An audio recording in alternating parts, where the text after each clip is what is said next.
자, 목사님, 주의 종들이 이제 신학이라고 하는 것을 하는데 도대체 신학이 무엇입니까? 많이 이렇게 물어봅니다. 신학은 정확하게 얘기하면은 하나님이 우리 인간과 어떻게 관계를 맺는가, 하나님이 이 세상과 어떻게 관계를 맺는가를 공부하는 것이 신학이라고 하는 학문입니다. 자, 그럼 신학은 크게 네 가지로 분별을 할 수가 있습니다. 분리를 할 수가 있어요. 첫 번째, 우리 사랑하는 성도님들과 제가 아름다운 꽃밭에 갔습니다. 꽃밭에 갔더니 어떤 우리 장로님들께서는 장미꽃을 하나름 모아가지고 따가지고 오셨습니다. 갔더니 권사님들이 보시기에는 꽃 중에서 목사님 그래도 백합화가 아름답습니다 라고 생각하셔서 우리 권사님들은 백합화를 다 쫙 모아가지고 왔습니다. 근데 꽃밭에 너무나 꽃이 많아요. 그래서 우리 여자 집사님들께서는 그 중에서 할미꽃은 별로 좋지가 않네요. 또 다른 꽃을 띄어가지고 왔습니다.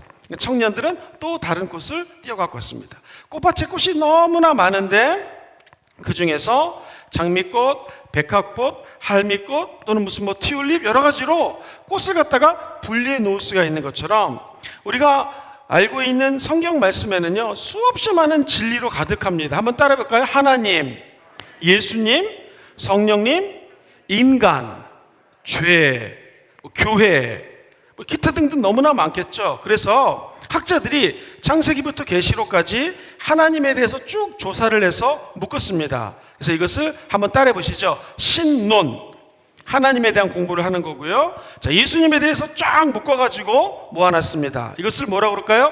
1번 예수론, 2번 기독론. 기독론입니다. 할렐루야. 그런 다음에 성령님에 대해서 쭉 모아가지고 공부를 해놨습니다. 조사를 하고 정리를 했습니다. 이것은 성령론이 되겠죠. 인간에 대해서는 인간론, 죄에 대해서 쭉 조사를 했습니다. 죄론이 되겠죠. 이처럼 성경 말씀에는 진리로 가득한데 이 수없이 많은 진리 중에서 조직적으로 분리를 해놨다 해가지고 이것을 조직신학이라고 합니다. 한번 따라해 볼까요? 조직신학.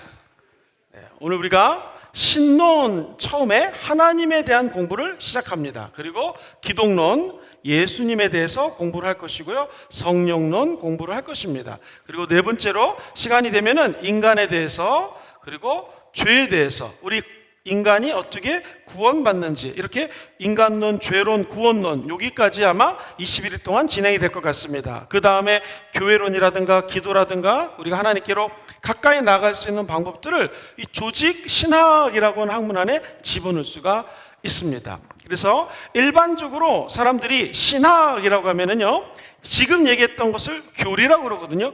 교리신학, 즉 하나님이 우리에게 주신 진리 가운데서도 조직적으로 하나님이 던져주는 메시지를 공부하는 것을 조직신학이라고 표현을 합니다. 두 번째 신학은요 성서신학이 있어요. 한번 따라 볼까요? 성서신학. 자, 성서신학은 당연히 두 가지로 나눠지겠죠. 구약과 신약이죠. 구약은 오래된 약속, 신약은 뭐예요? 새로운 약속. 그래서 우리가 구약이라고 하는 것은요 총 창세기부터 말라기까지 몇 권으로 구성되어 있습니까?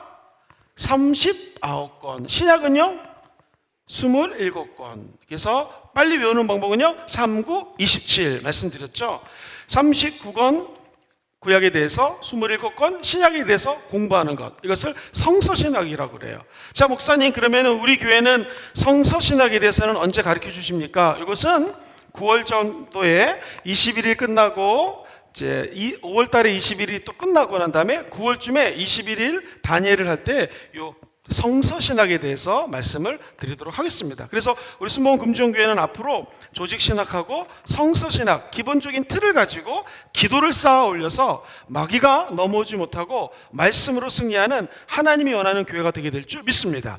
자, 세 번째는요 교회 역사 있습니다. 교회 역사, 교회사를 세 번째 신학 안에 집어넣습니다. 교회사는 하나님이 태초에 천지를 창조하시고 구약이라고 하는 오래된 시간을 하나님이 역사하셨습니다. 예수님이 이 땅에 오시고 그리고 부활하시고 승천하시면서 성령을 보내주신다고 약속하셨죠. 그리고 그 성령을 받은 저와 여러분들이 오늘날 이렇게 교회에 모여서 신앙생활을 하고 있습니다. 성령님이 임하사 초대교회가 처음 세워졌어요. 그래서 요 교회 역사, 교회사라고 하기도 하는데요. 교회사는 예수님이 부활 승천하시고 이 땅에 교회를 만드셨습니다. 그래서 초대교회부터 중세교회, 현대교회까지 교회 역사를 공부하는 것을 교회신학이라고 또는 교회사, 교회 역사학이라고 표현을 합니다. 이것도 아주 재밌고요. 제가 이 조직신학과 성서신학을 언급하면서 중간중간에 교회 역사에 대해서도 말씀을 드리도록 하겠습니다. 자, 마지막 네 번째 신학이 있습니다. 무슨 신학이냐면 실천신학입니다. 한번 따라해볼까요? 실천신학. 이제 우리 신학생들이 신학교를 나와서 전도사님, 목사님이 된다고 가정해보세요. 설교하는 거 중요할까요? 안 중요할까요? 무지 중요하죠. 그래서 설교학. 자, 목사님들이 목회 현장에 나가서 목회할 때 행정 중요할까요? 안 중요할까요? 중요하죠. 그래서 목회 행정학. 자, 목사님들이 리더십을 알아야 될까요? 몰라야 될까요? 알아야겠죠. 리더십. 자, 교회학교 가리키는 것을 교회 학교에서 사역을 하고 아이들을 가리키는 것을 우리가 교회 교육이라고 얘기합니다. 사역자들에게 교회 교육 중요해요? 안 중요해요? 무지 중요하죠. 이 교회 교육도 요 실천신학 카테고리 안에 들어갑니다. 자, 그 외에도요. 자, 목사님들이 우리 장로님들이, 권사님들이, 집사님들이 평신도들과 상담하는 거 중요해요? 안 중요해요? 굉장히 중요하죠. 목사님, 저는 상담 전공하지 않았는데 전공하지 않더라도 지금 우리 원리더님들, 리더님들, 평신도들이 물어봅니다. 교회 가면 어떻게 해야 됩니까? 11조는 왜 드려야 됩니까? 그분들에게 올바른 지식을 전해주고 상담을 하는 거, 이런 것을 우리는 상담학이라고 표현합니다. 그것도 역시 이 실천신학 카테고리 안에 들어갑니다. 그러니까 실제로 하나님의 나라를 확장시키고 하나님의 성경 말씀을 삶에 적용할 수 있는 모든 학문들을요, 실천신학 안에 집어넣게 됩니다. 성서를 해석하는 것도 마찬가지고요. 자, 그래서 만약에 우리 평신도들이, 우리 사랑하는 순복음 금지교회 성도님들이 하나님을 좀 제대로 안다 했을 때는요, 이 네 가지 카테고리 범위 안에서 하나님을 알아갈 수가 있어요. 첫 번째, 꽃밭에 가면 꽃이 많이 있어요. 장미꽃, 무슨 꽃, 무슨 꽃, 이렇게 조직적으로 정리를 한 신학이 뭐라고 그랬죠? 조직신학. 야, 우리 순복음 금지교회는 한 번 가르쳐주면 열을 합니다. 할렐루야. 자, 그 다음에 성경이 구약과 신약이 있다고 그랬습니다. 요 구약과 신약에 대해서 공부하는 것을 무슨 신학? 성서신학이라고 그랬습니다.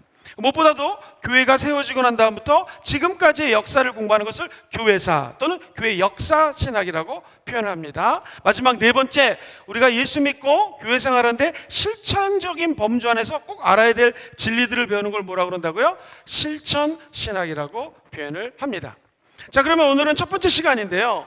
자, 말씀드렸던 조직신학 중에서 이 신론에 대해서 바로 공부에 들어가도록 하겠습니다. 그러니까 우리 성도님들께서 머릿속으로 어떻게 생각하시냐면, 목사님이 이번 21일과 다니엘 21일 3월 달에 하는 것과 5월 달에 하는 21일 요 다니엘 기간에는 요 조직신학적인 방법에서 성도님들이 기본적으로 어떠한 사실을 알아야겠다라는 것을 말씀하시겠구나라고 감을 잡으시면 됩니다. 그리고 한 며칠 동안 신론에 대해서 강조를 하고요, 하나님에 대해서 공부를 하고, 그 다음에 예수님, 기독론에 대해서, 그리고 성령님, 성령론에 대해서 언급해 나가시겠구나. 그 다음에 죄론, 인간론, 우리 교회란 어떤 것이고 어떻게 신앙생활하는 게 좋은 건지를 실천신학적인 측면에서 쭉 강의해 주시겠구나라고 생각하시면 됩니다. 그러면서 이제 2학기 때 9월 달에는 성서신학, 성경에 대해서 공부를 하고, 제가 중간중간에 교회 역사에 대한 이야기를 집어넣게 되면은 올 한 해 동안에 대충 신학교에서 배우는 조직신학, 성서신학, 교회사, 실천신학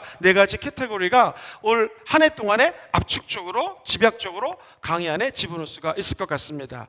자, 그렇게 되면 이제 여러분들은 평신도 신학교를 졸업했다라고 생각할 수 있을 정도로 기본적인 아주 기초적인 과정을 밟았다고 생각을 하면 됩니다.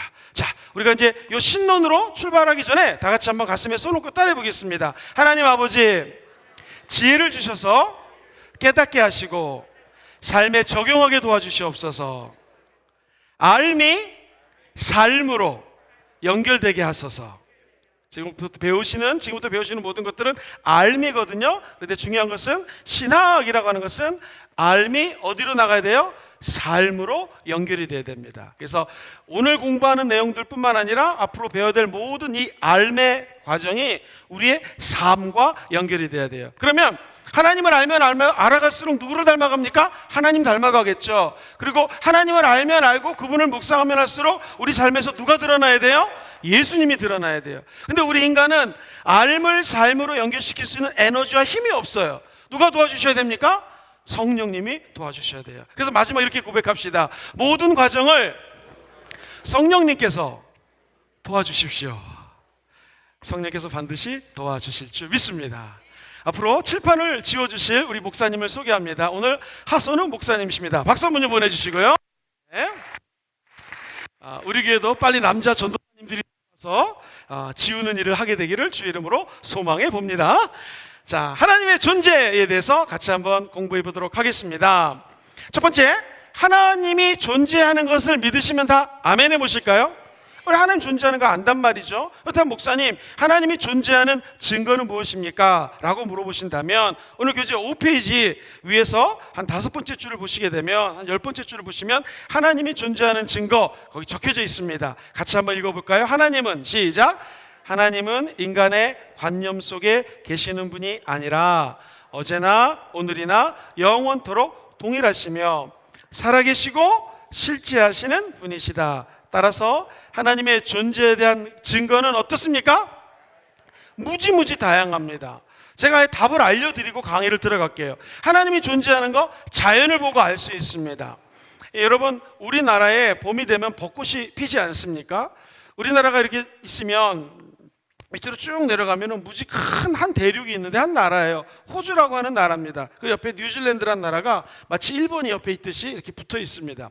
근데 우리나라에서 공부도 많이 하시고 운동도 많이 하신 분이 이 뉴질랜드로 이민을 갔어요. 예수님 믿으라고 하면 절대로 믿지 않는 분이십니다. 그런데 우리나라 봄에 아름다운 벚꽃이 피는 것처럼 이 뉴질랜드하고 호주에는요, 자카린다라고 하는 꽃이 핍니다. 얼마나 예쁜지 몰라요. 보라색인데 정말 아름답습니다. 이 집사님이 놀러 갔다가 봄에 자카린다라는 꽃을 보니까 너무너무 아름답다라는 거예요. 그래서 이 꽃 저 꽃 구경하다가 이런 생각이 들더래요. 절대로 이분은 하나님 믿을 사람이 아니거든요.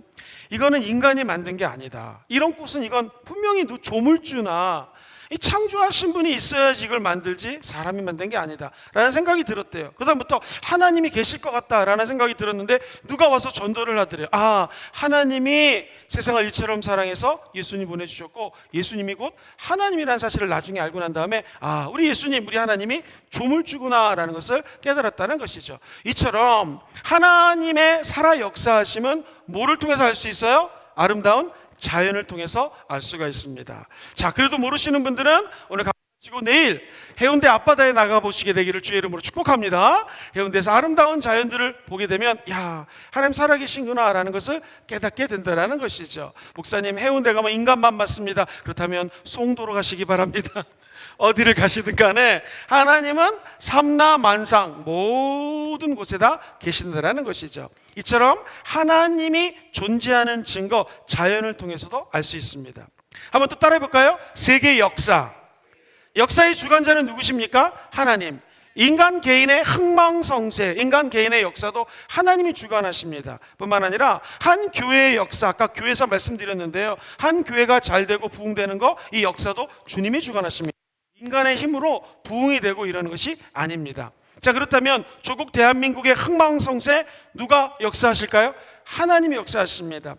저는 아직 인생을 많이 살지 않았지만 우리 어르신들, 조국 대한민국이 이처럼 잘 살고 한류 문화를 이끌고 김치를 막 수출하고 이런 날이 올 줄 누가 알았겠습니까? 지금 하나님이 우리에게 은혜를 주셔서 대한민국의 놀라운 은혜의 세계로 이끄셨다라는 것이죠. 이것을 주관하시는 분이 누구시라고요? 하나님이라는 것입니다. 개인도 교회도 사회도 나라도 다 하나님이 역사하시는 것을 보시면서 우리가 깨닫는 게 있어요. 모든 인간의 역사, 교회의 역사, 조직의 역사는 누가 주관하셔요? 하나님이 주관하시는구나. 그래서 역사를 우리말로는 역사라고 하지만 영어로는 히스토리라고 그러죠. 히스토리는요, his story의 결합이 된 말씀입니다. 자, 그분에 관한 이야기예요. 여기서 그분은 누구겠습니까? 대명사 H를 쓰면 바로 예수 그리스도라는 거죠. 예수님에 관한 이야기가 바로 역사라는 거예요. 그러므로 역사라고 하는 하나님, 히스토리라고 하는 단어에도 우리 예수님이 주관자가 되는 것처럼 우리 인생의 참된 부흥과 승리와 축복을 받기 원하시는 분들은 한번 아멘 해볼까요? 그러기 위해서 필요한 것이 우리 예수 그리스도시요, 그분을 조금씩 알아가는 것이 너무나 중요하다는 것입니다. 우리 하나님이 어디에 계십니까? 라고 물어본다면 한번 따라해볼까요? 인간의 이성, 사람이 갖고 있는 이성적인 것을 통해서 하나님이 역사하시고 하나님이 존재한다는 것을 알 수가 있습니다. 이성은 무엇입니까? 우리 인간에게 이성이 있어요? 동물에게 이성이 있다 없다? 없습니다. 하나님이 창조하신 인간에게만 선물로 주신 것이 이성이에요.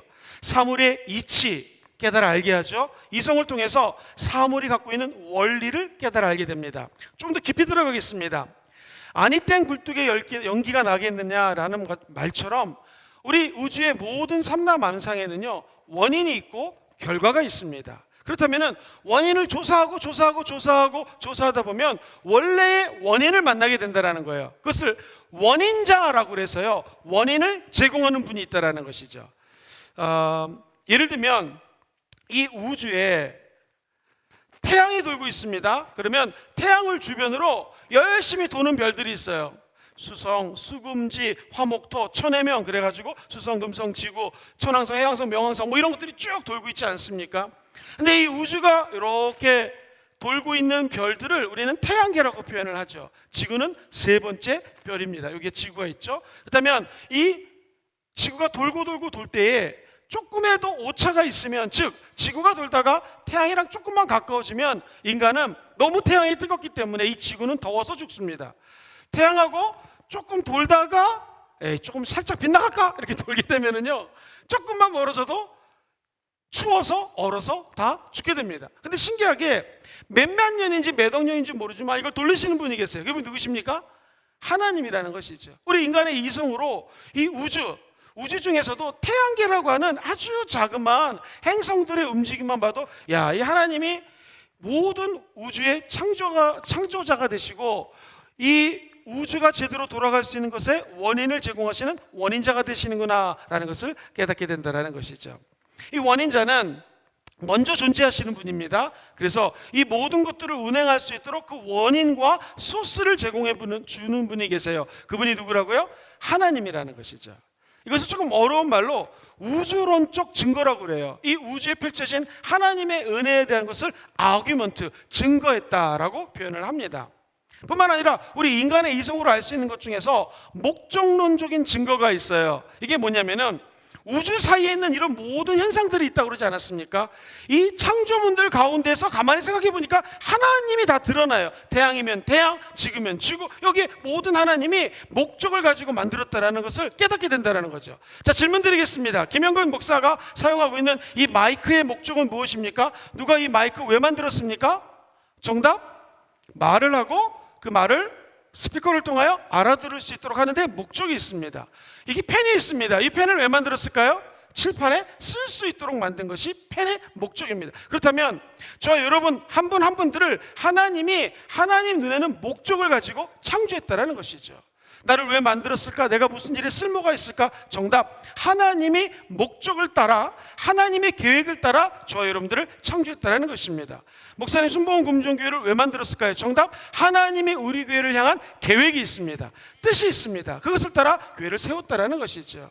저는 주일날 저녁 7시에 이렇게 공부하면 이렇게 많은 분들이 모일지 생각하지 못했습니다. 근데 정말 2, 3층까지 많은 분들이 이렇게 모였다는 것은 하나님이 우리 교회에 대한 하나님에 대한 사랑과 열정을 부어주셨다는 것이죠. 그래서 바라기는 이런 열정들이 모여서 기도할 때마다 더 큰 은혜와 부흥으로 연결되게 될 줄 확신합니다. 그런 기적이 일어날지어다. 아프리카에 가잖아요. 아프리카에 가도 일을 잘하고 착한 사람에게는 상을 줘요. 그리고 일을 잘못하고 나쁜 짓을 하는 사람들은 벌을 줍니다. 미국에 가도 호주에 가도 유럽에 가도 이처럼 전 세계 어디 가도 사람들은요, 이상하게 역사적으로 양심이 있어가지고요, 도덕적으로 상선, 좋은 일은 상을 주고 그 다음에 벌, 악, 잘못한 사람들에게는 퍼니시먼트, 그 사람을 혼내는 것을 보게 됩니다. 이걸 통해서도 우리가 알 수 있는 게 뭐예요? 하나님은 인간의 이성을 통해서 깨닫게 하시는 것이 있는데 그것은 바로 모든 사람들이 도덕적으로 착한 것, 나쁜 것을 분별하게 한다는 거예요. 그 이유는 뭘까요? 우리 안에 누가 계시기 때문에? 하나님이 계시기 때문에. 우리 인간을 하나님의 형상으로 창조했기 때문에 우리는 이 인간의 이성을 통해서 하나님이 계시는구나, 하나님이 이렇게 역사하시는구나 라는 것을 깨달을 수 있다는 것이죠. 이것을 조금 어려운 말로 도덕적인 증거라고 표현을 합니다. 우리가 살고 있는 이 우주, 이 거대한 우주에 대해서 이성적으로 깨닫게 되면 우주론적 증거로 이성을 통해서 하나님을 알게 된다. 두 번째, 목적론적 증거. 이 사람 모든 삼라만상은 목적이 있어서 하나님 창조하셨다. 그리고 우리의 선한 양심이 있는 걸 보니 그렇구나, 하나님이 계시는구나 라는 것을 알게 된다는 것이죠. 목사님, 강의가 처음엔 쉬웠는데 점점 어려워지고 있습니다. 모르셔도 됩니다. 중요한 것은 인간의 이성을 통해서 하나님이 살아계신다, 존재한다는 것을 알 수 있다 없다? 얼마든지 알 수 있다는 거죠. 뿐만 아니라 하나님은 성경적인 증거를 주셨습니다. 자, 여러분 페이지 6페이지에 보면은요, 위에서 한 10번째 줄 보시면 가로챈 4번 성경적 증거가 있을 거예요. 같이 한번 읽어볼게요. 인간은, 시작, 인간은 성경에 나타난 하나님의 특별한 계시를, 하나님의 존재를 분명하게 알 수 있다. 성경은 하나님의 존재를 논리적으로 증거하지 않는다. 성경은 하나님의 존재를 뭘로 받아들여요? 기정사실로 받아들인다는 것입니다. 창세기 1장 1절 말씀을 다 같이 한번 큰 소리로 암송하는 마음으로 읽어볼까요? 시작. 태초에 하나님이 천지를 창조하시느니라. 성경은 하나님이 이렇게 해서 존재하고 저렇게 해서 존재하고 그런 얘기하지 않습니다. 그냥 태초에 하나님이 천지를 어떻게 했어요? 창조했다고 이야기를 합니다. 자, 예를 들어 보겠습니다. 하나님은 천지를 창조했던 이 시점을 우리가 태초라고 가정을 해보겠습니다. 하나님이 천지를 태초에 창조하셨습니다. 그러면 창세기 1장 1절을 보니, 자, 태초에라고 하는 말이 처음에 나옵니다. 누가 창조하셨어요? 하나님이 창조했어요. 뭐를? 목적어는 뭐예요? 하늘과 땅, 천지를 창조했다는 것입니다. 그리고 영어 성경에 보면 똑같이 히브리어건 어느 성경이건 태초에 시간 부사구가 먼저 나와요. In the beginning, 처음에. 주어는 하나님이십니다. 천지를 창조하시는 분 누구예요? 하나님 아버지예요. 이 창조 사건을 선포로 시작해요. 태초에 God, 하나님이, 영어는 이제 목조가 나오지 않고 동사가 나오잖아요. 그래서 created, 창조하셨습니다. 무엇을요? 천지, 하늘과 땅을 창조했다라는 거예요. 여기서 주목할 것이 있는데, 이 하늘천, 우리는 그냥 땅지를 쓰지만 대부분의 영어 성경에는요, 하나님께서 the heavens라고요, heaven에다가 s를 붙여놨어요. 그게 뭘 말하는 거예요? 하나님이 하늘들과, 복수형이죠, 하늘들과 and the earth라고 해서요, 지구를 창조했습니다. 우리가 살고 있는 이 지구와 하나님이 창조한 거요, 이 땅에 heavens라고 하는 천국들을 만들어 놨다. 목사님, 천국이 하나지 왜 천국이 복수형입니까? 여러 개입니까? 사도 바울은 이야기합니다. 내가 1층천, 2층천, 3층천. 다시요. 사도 바울이 얘기합니다. 1층천, 2층천, 3층천이 있는데 잠시 어디에 다녀왔다? 3층천에 다녔다고 합니다. 이게 뭐냐면 천국이에요. 우리가 진짜로 예수 믿는 것을 잘했다고 생각할 것이, 먼 날 천국 가면 야, 그때 예수를 안 믿었으면 어떡할까라는 생각을 할 겁니다. 이처럼 3층천을 천국이라고 표현을 한다면요, 하늘천, 천국을 주님께서 예배해놨다라는 것이죠. 자, 그럼 2층천은 무엇인가? 아까 얘기했던 우주를 얘기합니다. 유니버스라고 하죠. 1층천은 무엇인가? 우리가 얘기하는 스카이입니다. 이 하늘이에요, 하늘. 그러니까 하늘만 바라봐도 하나님의 높고 위대하심을 깨닫게 되죠. 1층천밖에 안 됩니다. 근데 하늘 넘어 또 다른 2층천이 있어요. 그게 뭐예요? 저 우주라는 것이죠. 아까 말씀드렸던 지구를 따라 수성, 금성, 지성, 지구 이런 것들이 쭉 돌고 있잖아요. 수금지, 화목도, 천해명, 이 별들이 쭉 돌고 있는데, 이것을 하나님께서 열심히 돌리고 1.1획도 하나도 변함없이 정말 1cm의 오차도 없이 돌리고 계세요. 신기하지 않습니까? 근데 이거는 태양계밖에 안 된다는 거예요.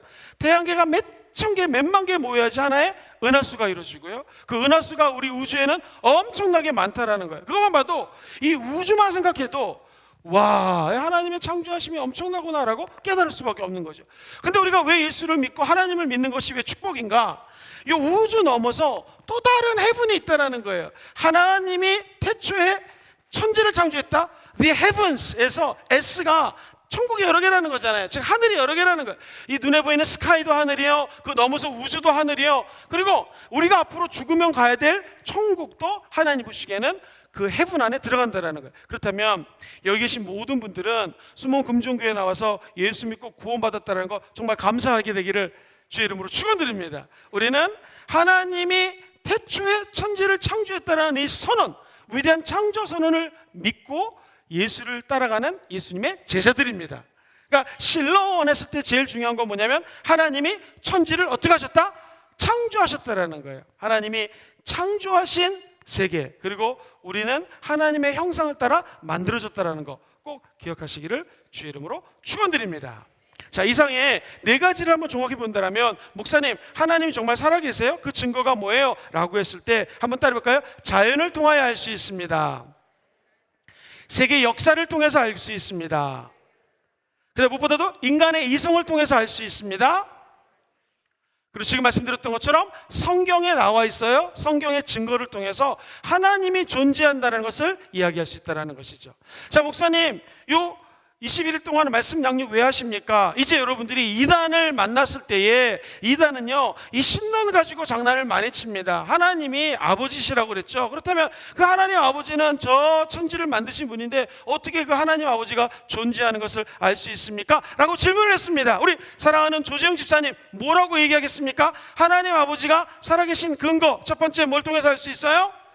자연을 통해서. 그 아내 되시는 조성경 집사님, 어떻게 알 수 있습니까? 벌써 똑똑해요. 지가 보지 않습니까?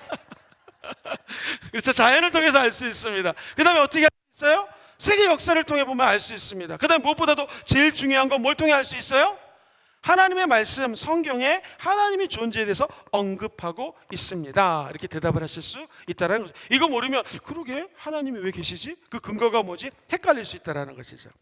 자, 그렇다면 하나님의 존재, 지금 얘기했던 이 네 가지 사실을 통해서 우리는 하나님을 알 수 있는데, 이 존재에 대해서 잘못된 가르침을 갖고는 6가지 잘못된 오해가 있어요.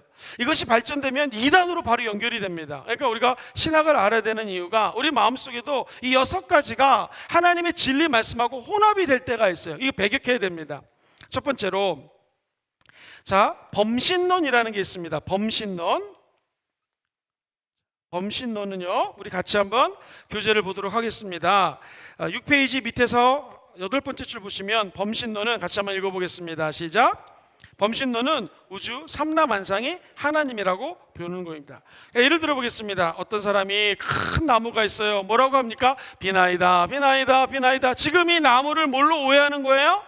하나님, 신으로 오해하는 거예요. 그래서 범신론은 무엇이냐면 하나님 이퀄 자연이다. 그럼 범신론이 됩니다. 그래서 지나가다가 이 창조물, 하나님 만든 자연은 높고 위대하신 하나님의 피조물입니다. 이거 맞죠? 그런데 와, 너무너무 예쁘네. 비나이다, 비나이다. 이거 잘못된 것입니다. 우리는 하나님이 창조한 어떤 피조물에게도 경배하거나 기도하거나 존귀를 나타낼 필요가 있다 없다? 없다라는 거예요. 오히려 이것을 통하여 누구의 영광이 드러나야 돼요? 하나님의 영광이 드러나야 돼요. 그래서 하나님과 자연을 동일시하는 것, 이걸 좀 어려운 말로 뭐라고 그래요? 범신론이라고 이야기를 합니다. 이제 여러분들 분명히 아셔야 됩니다. 어떤 사람이 지나가는데 큰 바위에다가 비나이다, 비나이다, 아들 나게 도와주세요, 막 이러면 뭐라고 생각하시면 돼요? 그전에는 아이고 우상 숭배하네. 그런데 신학적으로 이제 뭐라고 그래야 돼요? 저것은 바로 범신론 사상이야. 딱 얘기하시면 됩니다. 쉽죠? 두 번째는요, 한번 따라볼까요? 다신론. 무슨 뜻일까요? 하나님이 다신, 엄청나게 많다라는 거예요. 자연에 있는 여러 가지 사물, 현상, 그리고 수많은 신들을 갖다가 경배하는 것을 다신론이라고 표현을 합니다. 예를 들어 볼게요. 인도에 가면은 힌두교라고 하는 종교가 있죠. 이 힌두교 사상이 태평양 지역의 피지라는 섬이라든가 조그만 섬들에도 많이 퍼져 있어요. 그 이유는 뭐냐면 인도에서 사탕수수밭을 재배하기 위해서 피지라든가 여러 남태평양 섬으로 보내게 됩니다. 제가 선교를 갔다가 힌두교 믿는 집안에 들었는데 깜짝 놀랐어요. 세상에 우상 얼마나 많은 우상이 있는지 모릅니다. 그러니까 이 힌두교 사상이 다신교 사상이에요. 여기에도 신이 있고 저기에도 있고 여기도 있고 모든 나무에도 신이 있고 엄청나게 신이 많아요. 특별히 돌인데 조금 특이해요. 그럼 이 돌을 갖다가 힌두교 믿는 사람들은 아바타 그래가지고 한번 따라볼까요? 하나님의 화신, 하나님이 계시는데 이 다신이다 보니까 하나님이 여기 아름다운 바위 또는 돌에다가 신을 조각해놨다 해가지고 그 돌멩이를 갖다가 신으로 섬기는 것, 이것을 우리는 다신교 사상이라고 합니다. 애굽에 가면은 애굽도 엄청나게 큰 태양신을 주신으로 섬기고 있어요. 뭘까? 이것들 다신교라고 이야기를 합니다. 이런 모든 것들을 다신론, 즉 신이 엄청나게 많다, 이것은 하나님 존재를 잘못 알고 있는 것이다 생각하면 됩니다. 세 번째 한번 따라해볼까요? 이신론. 이 세 번째 이신론을 한번 좀 언급할 필요가 있는데요. 이신론은 뭐냐면 이거예요. 어떤 엄마 아빠가 아기를 딱 낳고 그 다음에 네가 알아서 커라, 그러면 그게 이신론이 되는 거예요. 하나님이 천지를 쫙 창조해 놓고 난 다음에, 야 천지 창조했지, 이제 니들이 자연스럽게 자연적으로 살아라 라고 하나님이 모든 것들을 창조하고 이렇게 개입하지 않고 방관한다, 이것을 우리는 이신론이라고 그래요.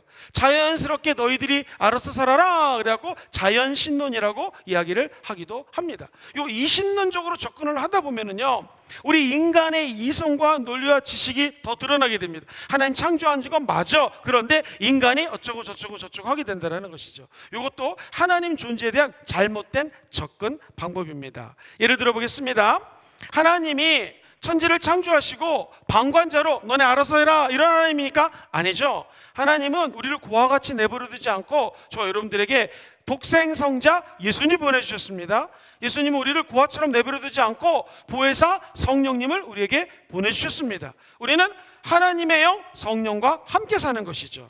그러므로 천지의 주관자가 되시고 인간의 생사화복을 주관하시는 하나님이 우리 안에 내재해 계시기 때문에 이 이신론은 맞다 틀리다?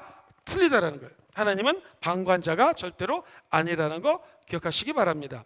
어떤 사람이 이야기합니다. 아이고 하나님이 날 창조하신 건 맞는데 아무리 생각해도 하나님은 없는 것 같아. 내가 인간적으로 노력하고 돈을 벌고 매겨 살려야 돼 라고 하면 여태까지는 어떻게 상담하셨습니까?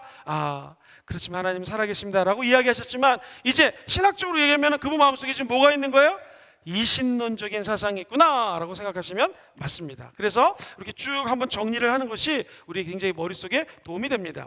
네 번째로 한번 따라 볼까요? 불가지론. 불가지론은요, 안 입을 자를 쓰죠. 그래서 가할 가자를 쓰고, 불가지, 하나님에 대해서는 우리가 알 수가 없다라는 것이 불가지론이에요. 하나님이 천지를 창조하셨지만 위대한 분이시만 우리는 그 하나님의 위대함에 대해서 알 수가 없다. 이것을 어려운 말로 불가지론이라고 합니다. 하나님의 존재에 대해서 부정하지는 않아요. 인간이 인간의 능력으로 하나님의 존재는 알 수도 없고요, 너무 위대하시니까 그분에 대해서 요만큼이라도 알아가는 것이 불가능합니다. 그래서 불가지론이라고 표현합니다. 제가 재밌는 얘기 하나 해드릴게요. 좀 졸릴 수 있으니까. 화장실에 갔더니 이런 낙서가 적혀져 있었습니다. 신은 죽었다. 자, 누가 쓴 말이죠? 가로치고 니체가 한 말입니다. 그랬더니 그 밑에다가 바로 이렇게 적었답니다. 너는 나한테 죽었다. 그랬어요. 그 옆에다가 누가 한 말이냐? 신이 한 말입니다. 신이. 너 나 죽었다 그랬지. 넌 나 죽었다. 근데 세 번째가 재밌습니다. 세 번째 뭐냐면 둘 다 너희들 나한테 죽었다 그러더래요. 가로치고 누가 그랬을까요? 청소하는 아저씨 적어놨습니다. 아니면 이게 낙서를 해가지고 말이야 사람을 짜증나게 하냐고. 여러분, 예수님이 죽었고 이 땅에 죽은 사람이 어떻게 다시 부활하느냐, 이렇게 얘기하는 것을 한번 따라해볼까요? 사신론. 신은 존재했지만 지금 죽었다. 2000년 전에 잠깐 살았다간 역사적인 실존자일 뿐이지 예수님 죽었어, 그런 예수님 믿으면 안 됩니다 라고 얘기하면 그분은 그런 사람들을 가리켜서 뭐라고 그래요? 사신론이라고 이야기를 합니다. 자, 요한복음 3장 3절 말씀을 같이 한번 읽어볼게요. 큰 소리로 우리 잠을 깰 수 있도록 읽어보겠습니다. 시작. 예수께서 대답하여 이르시되 진실로 진실로 너에게 이르노니 사람이 거듭나지 아니하면 하나님의 나라를 볼 수 없느니라. 여러분, 예수님께서 말씀하십니다. 하나님 중생, 하나님 주시는 중생은 예수 믿고 거듭나야지만 알 수 있다는 거예요. 즉 예수 믿고 구원받아서 다시 태어난 저 여러분들은 사신론이 아니라 하나님이 살아 역사하는 것을 믿고 있습니다. 끝까지 이 믿음 지키시게 되기를 주의 이름으로 축원합니다. 자, 여섯 번째 무신론이 있어요. 무신론은 뭘까요? 하나님은 없습니다. 하나님 존재하지 않습니다. 우리 시편 14편 1절 말씀을 같이 한번 읽어보겠습니다. 시작. 어리석은 자는 그의 마음에 이르기를 하나님이 없다 하는도다. 그들은 부패하고 그 행실이 가증하니 선을 행하는 자가. 어리석은 사람의 특징이 뭐예요? 그 마음속에 하나님이 있다 없다? 하나님 없다라고 얘기한다는 거예요. 근데 우리는 어리석지 않은 것이 어찌 됐는지 하나님을 믿고 구원받아 하나님이 살아계신 것을 누구보다도 저 알고 있습니다. 그 은혜와 은총과 감격이 늘 함께 하시기를 주의 이름으로 축원드립니다. 한번 정리해 보겠습니다. 목사님, 우주가 큰 신이고 신이 곧 우주입니다. 자연하고 하나님하고 똑같아요 라고 하는 것을 뭐라고 그래요? 범으로 시작합니다. 범신론이라고 그랬죠. 어차피 신은 많아요. 다 신이에요. 그럼 무슨 논이라고 그래요? 다신론. 어쩜 이렇게 잘하십니까? 이신론이라는 게 있었어요. 하나님은 우리에게 네가 알아서 해라 라고 이야기하고 방관자시지 하나님 그거 없습니다. 뭐라고 그래요? 그것을 이신론. 그 다음에 하나님이 존재하지만 인간의 힘으로 알 수 있는 방법이 없어요. 그걸 뭐라고 그래요? 불가지론. 하나님 죽었어. 니체가 얘기했던 것처럼 신은 죽었다. 뭐라고 그래요? 사신론. 신이 아예 없어. 존재를 부인하는 걸 뭐라고 그래요? 무신론. 이것이 하나님 존재 근거를 부인하는 6가지 오류예요. 잘못된 생각이에요. 천국 가는 날까지 이 6가지 루트의 잘못된 생각들이 우리 마음에 안 들어오게 되기를 주의 이름으로 축원드립니다. 마지막 한 가지 한 5분 안에 정리해 드리겠습니다. 여러분 질문합니다. 하나님이 계시는 곳은 어디입니까? 그렇죠? 하나님이 계시는 곳이 하나님의 처소예요. 그래서 우리가 기도할 때 예배드리는 처소마다 그 이유는 예배드리는 그 처소에 하나님이 계신다라는 것이죠. 자, 우리 하나님 도대체 어떤 곳에 계실까요? 우리 하나님이 계시는 자리는요, 우리 인간이 살고 있는 이 육신의 땅, 이 지구를 벗어나서 초월적인 존재로 계십니다. 그래서 하나님은 저 하나님 보좌 우편에 예수님이 계시고 저 하늘 보좌 위에 앉아 계세요. 이것을 좀 어려운 말로 한번 따라해볼까요? 초월성.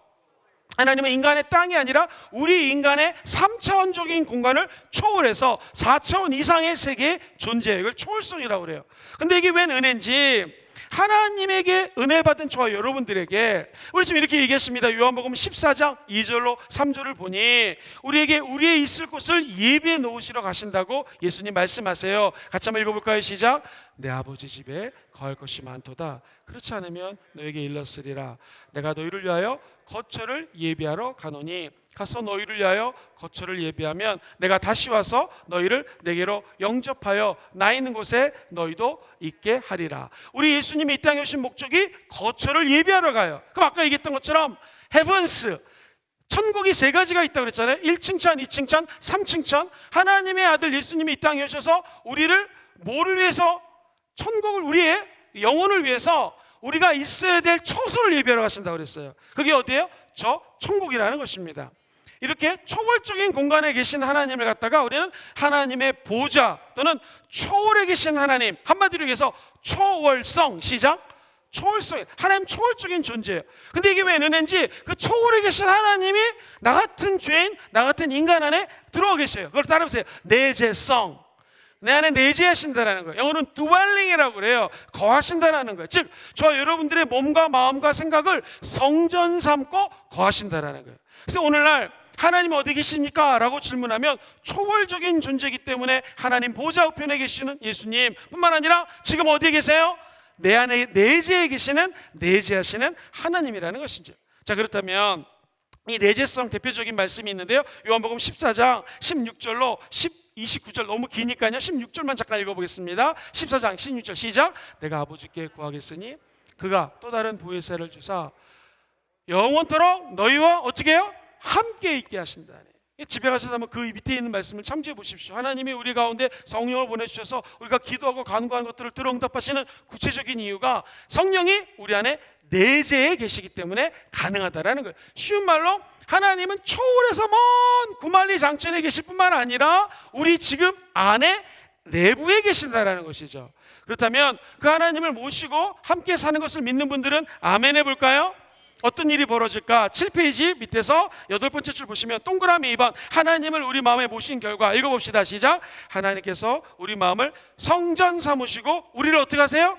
인도하신다. 그 밑에 줄 보면 물과 시작. 물과 불같은 시험을 통과할 때도 성공적인 생활을 할 수 있도록 도와주세요. 나중에 성경 찾아보시고 그 밑에 줄 시작. 우리에게 성령을 통하여 인치시고 보증해 주십니다. 그 하나님의 은혜가 함께 하시기를 주의 이름으로 축원드립니다. 자, 그렇다면 성경은 지금까지 저 여러분들에게 무엇을 말씀드릴까요? 하나님은 구약 성경에도 성도들과 함께 계셨습니다. 예수님이 이 땅에 3년 반 동안 공생애를 하시면서도 성도들과 함께 하셨습니다. 그리고 성령님이 지금 저와 여러분들과 함께한다는 것이죠. 그렇다면 하나님은 지금 이 자리에 저와 여러분과 함께 하십니다. 그 하나님이 얼마나 좋으신 분인지 우리의 눈물도 아시고 기도 제목도 아시고 우리의 연약함도 다 아십니다. 그럼에도 불구하고 우리와 함께 하십니다. 왜 그럴까요? 하나님은 저와 여러분들의 아버지가 되셨기 때문에 그렇습니다. 오늘 말씀을 제가 짧게 정리해 드리겠습니다. 하나님이 존재하는 이유는요, 네 가지를 통해서 알 수 있어요. 금정산에 올라갔습니다. 뭘 보고 알 수 있다? 자연을 통하여. 두 번째 뭘 통해서? 세계 역사를 통해서 알 수 있어요. 하나님 어떻게 알아요? 인간의 이성 가지고. 마지막 하나님 어떻게 알아요? 성경에 적혀져 있다는 거죠. 근데 하나님 존재하지 않아 라고 하면서 우리 마음속에 불신을 주는 6가지 유형의 나쁜 생각들이 있어요. 첫 번째, 하나님이 저 자연이야 우주야 무슨 론? 범신론. 하나님 어차피 많어 되게 많어 다시냐 무슨 론? 다신론. 하나님 우리 띵 놔놓고 그냥 니들이 알아서 살아 이렇게 자연론적으로 준 것 존재의 그걸 뭐라 그래요? 이신론. 근데 제일 악한 것이 뭐예요? 불가지론. 하나님은 창조했지만 너희 같은 것들이 어떻게 하나님을 알아? 그분을 알 수가 없어. 불가지론. 진짜 무식한 건 뭐예요? 하나님은 죽었다 무슨 론? 사신론. 에이 하나님 없어요. 뭐라 그래요? 무신론. 이 6가지가 예수의 이름으로 우리 삶에 떠나갈지어다. 하나님의 초소는 어디입니까? 하늘 보자 버리고 이 땅에 오신 예수님 때문에 우리 안에 성전 삼으시고 지금 성령이 거하기 때문에 한번 따라해볼까요? 초월적인 하나님이 내 안에 내재해 계십니다. 엄청난 큰 은혜 아니겠습니까? 하나님은 신약 구약 어디를 봐도 지금 이 자리에 저와 여러분과 함께 하십니다. 그 하나님의 은총이 영원토록 함께 하시기를 주의 이름으로 축원드립니다. 잠깐 기도합니다. 사랑의 아버지 하나님, 우리 사랑하는 성도님들 삶에 예수의 보혈을 뿌려주시고 오늘 하나님의 존재에 대해서 공부했습니다. 사나 죽으나 하나님의 것이요 일이 잘 되든 안 되든 하나님만 바라보고 이 땅에서 승리하는 우리 모두가 되게 도와 주옵소서. 예수님 이름으로 감사하며 축복하며 간절히 기도합니다. 아멘. 이렇게 감사의 박수 올려드리겠습니다.